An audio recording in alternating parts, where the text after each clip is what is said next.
쿠hn의 과학이론에 따르면 과학혁명이 끝없이 계속 일어나게 돼 있습니다. 과학에서도 내전이 일어납니다. 이 패러다임이 바뀌면 판단 기준이 바뀐다는 것입니다. 개념과 용어의 의미 자체가 바뀐다는 건데요.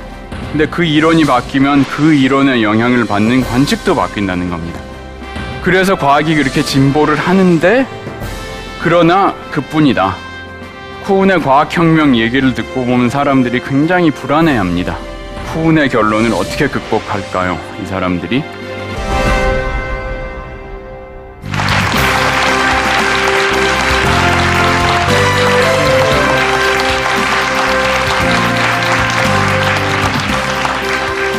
이번 시간에는 과학적 진리라는 약간 거창한 주제를 말씀드리겠는데요.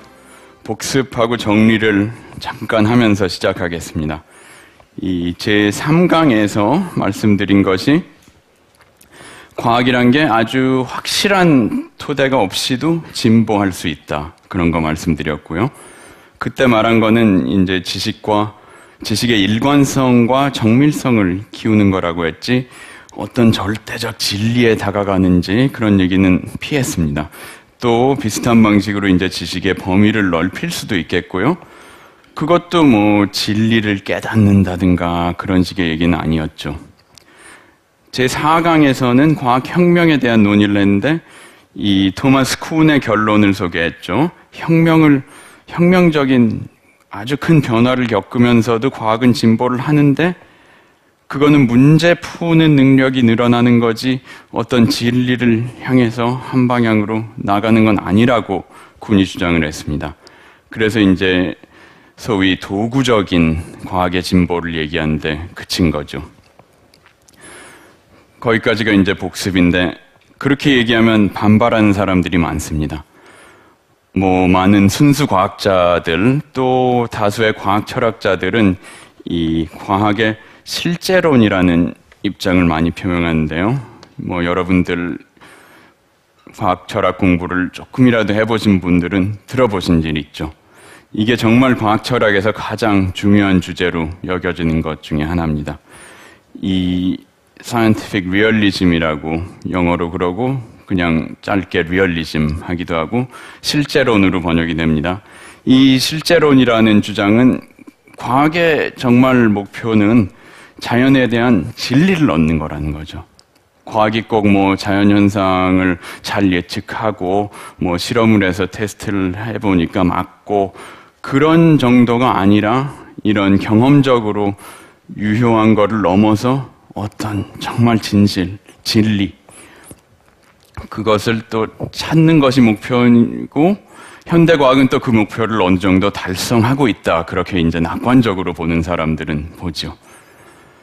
비관적으로 보는 사람은 우리가 과학이 목표로 갖고 있는 게 진리긴 하지만 달성은 못하고 있다. 그러나 죽을 때까지 못하더라도 해야 된다. 그거는 이제 포퍼의 입장이 좀 그렇습니다. 그렇죠. 항상 가설을 내세워서 반증시켜서 또 다른 가설을 내세워서 그것도 반증되고, 그러면서 아는 건 없지만 계속 모르는 걸 쌓아가면서 나간다. 그러나 궁극적 목표는 진리를 얻는 것이라고 했죠. 그에 반면에서 이제 소위 반실제론자들은 이 과학의 목표 자체가 진리를 얻는 게 아니라고 말하는 사람들도 있습니다. 진리는 무슨 진리냐? 우리는 유용한 지식을 얻으면 되지. 그런 식으로 말하는 사람도 있고요. 또 어떤 경우에는 진리가 목표이긴 한데 과학은 거기 접근할 수가 없으니까 그 안 되는 거를 하려고 하는 것 자체가 무리고, 이제 우리가 그런 목표를 가져서는 안 된다 그거죠. 우리가 이룩할 수 있는 가능성이 있는 목표를 가져야지 인생에서 그렇게 되지 않는 허망한 꿈을 가지고 산다면은 그거에 비이성적인 거라는 그런 판단이 됩니다. 그래서 이제 실제론, 반실제론 해가지고 많은 논쟁을 벌이고 있습니다. 근데 이제 이 실제론에 관한 논의가 어떻게 이렇게 추상적으로 말하면 좀 탁상공론 같이 또 들릴 텐데요. 이 실제론이 제일 심각해지는 부분은 뭐냐면 관측이 불가능한 그런 대상을 갖고 과학이 얘기할 때 나오죠. 이 관측 불가능한 것들이 과학에 정말 많이 나옵니다.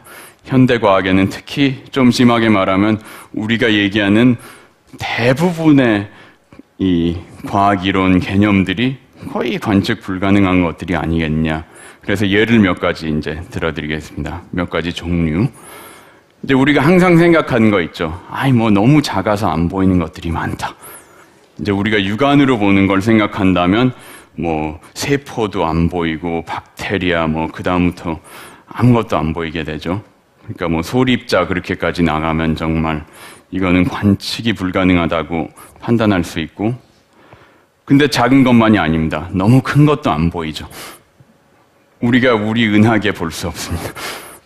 그렇죠. 물론 하늘에 날이 맑으면 공기가 아주 오염되지 않았으면 은하수가 보이는데, 은하수는 그냥 이렇게 있는 거지 우리가 천문학 교과서에서 보듯이 멋진 이 나선 모형 그거 안 보이죠. 너무 크니까. 우리는 그 속에 있으니까. 또 우주론에서 나오는 이 우주 전체의 구조 절대 관측이 불가능합니다. 또 이제 인간이 전혀 지각할 감각 기관 자체가 없는 이 과학에서 얘기하는 양들이 많습니다. 예를 들어서 무슨 전자기장. 우리가 지금 다 믿고 있죠, 우리는. 지금 이 방에도 전자기장이 수없이 움직이고 돌아다니고 변하고 그러는데, 우리는 정말 전기가 너무 강해서 쇼크를 먹고 죽지 않는 이상 감지할 수가 없습니다. 또 우리가 생각해보면 정말 참 한심하게 관측 불가능한 것들이 많습니다. 예를 들어서 이 지구의 핵심. 우린 분명히 지구라는 거는 그 중앙에 딱딱한 것들이 있거나 아니면 금속이 녹아서 있다고 하는 설도 있고 여러 가지 설이 역사적으로 있었지만, 우리가 다 믿는 거는 분명히 지구의 핵심이라는 건 있다. 그거죠. 근데 우리가 가본 적은 없죠. 우리가 아무리 유전을 깊이 판다고 해도 정말 지구 표면에 긁는 것밖에 안 됩니다. 그럼 그 지구 내부 구조를 어떻게 공부하느냐? 직접 할 수 없죠. 요즘은 지진파를 가지고 하죠. 지진이 났을 때나 또 핵실험 같은 걸 해가지고 이 지진파가 퍼지면 그게 지구를 통해서 어떻게 퍼져나간다는 걸 보고 이 지구 구조가 이렇겠구나. 추론을 하는 거지 우리가 관측은 못합니다. 그래서 이제 과학이 발달할수록 우리의 관측 가능 영역이 넓어진다고는 하는데, 그래도 이 한계는 있단 말이죠. 우리가 적어도 지금까지는 관측기구를 발명하지 못한 경우가 많죠. 그래서 이제 최첨단 과학에서 얘기하는 것은 이 관측 불가능으로 남은 것이 굉장히 많습니다. 암흑 물질 요즘 많이 얘기하죠.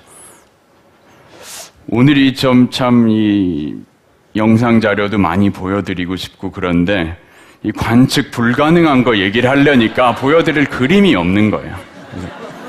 암흑 물질입니다. 또 암흑 에너지 마찬가지죠. 아무튼 현재는 이런 것들이 관측 불가능으로 남아있는데, 이 첨단 과학을 하는 분들한테 물어보면 이것이 가장 중요한 개념들이라고 하죠. 요즘 정설로는 이 우주의 대부분은 암흑 물질과 암흑 에너지로 이루어졌다고 합니다. 그걸 저한테 그게 무슨 소리냐 물어보지 마십시오. 사람들이 재밌다 또 막 흥분된다, 대개는 관측 불가능한 것들이란 말이에요. 우리가 블랙홀을 지금 관측했다고들 많이 하는데 빠져 들어가기 직전에 구해주세요 그러고 말한 거를 보는 거죠. 왜 실제론이란 거 안 없어지고 있느냐? 없애볼 필요가 있다고 생각합니다. 그렇게 힘든 거 안 하고 철학이 안 됩니다. 또 더 나가게 되면 이론 자체에서 관측이 불가능하다고 선언하는 그런 것들도 있습니다. 간단히 또 예를 들자면 블랙홀. 여러분들 잘 아시는 블랙홀은 정말 그 개념 자체가 너무나 이 중력장이 세서 빛도 탈출해 나오지 못하기 때문에 우리가 블랙홀을 지금 관측했다고들 많이 하는데 그건 무슨 얘기냐면 다른 물질들이 블랙홀에 영원히 나오지 못하도록 빠져들어가기 직전에 구해주세요 그러고 말한 거를 보는 거죠. 블랙홀 자체를 보는 것은 아니란 얘기죠. 그게 블랙홀의 정의입니다. 또 더 화가 나는 거는 과거에 일어난 사건들. 절대 관측이 안 되죠. 왜냐하면 이거는 물리학 이론, 모든 이론에서 타임머신이란 거는 불가능하다고 하니까 과거에 일어난 일은 뭐 전혀 볼 수가 없고 그 일들이 남긴 지금 남은 흔적만 갖고 왔는데 뭐 과학에서 무슨 과거를 따지냐 하실지 모르지만 생각해보면 과거를 주제로 하는 과학이 꽤 있습니다. 그렇죠. 뭐 고고학 같은 것부터 해서 우주론, 뭐 자연사, 진화론 모두 과거에 어떻게 됐는가 갖고 과학에서 얘기하고 뭐 종교하고도 싸우고 그러는데 정말 생각해보면 이게 관측 불가능한 일이거든요. 그래서 관측 불가능한 영역은 굉장히 광범위하고 많습니다. 정말 이 현대과학에서 사람들이 재밌다 또 막 흥분된다 그러고 연구하는 주제들은 보면 대개는 관측 불가능한 것들이란 말이에요. 그래서 이제 과학 실제론의 싸움이 끊이지 않고 계속됩니다.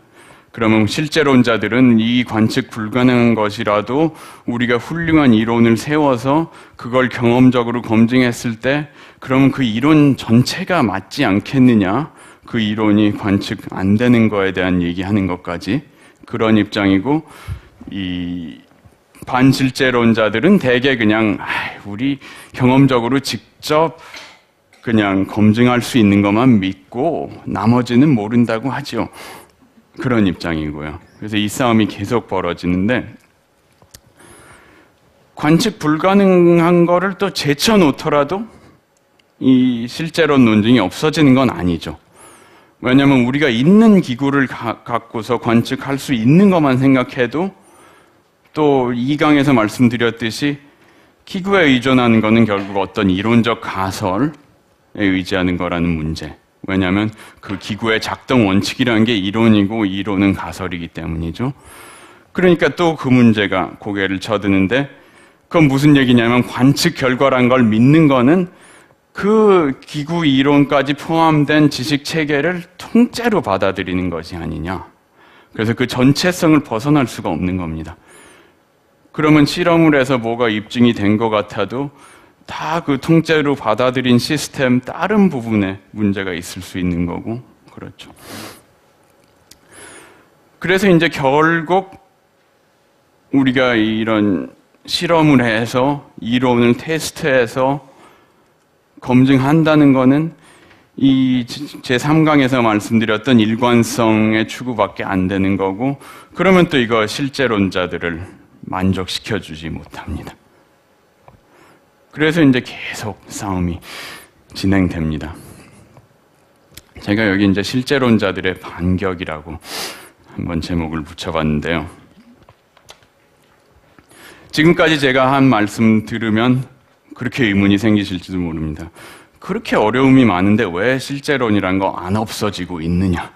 왜 죽지 않고 좀비처럼 계속 다시 나오느냐?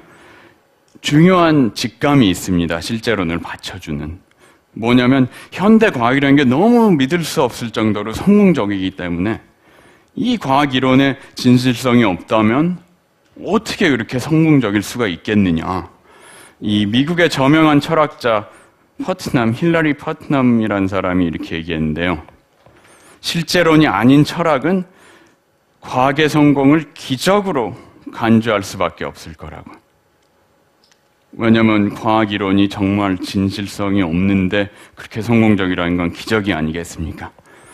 뭐 핵폭탄을 맞고도 핵물리학의 진리를 의심하겠습니까?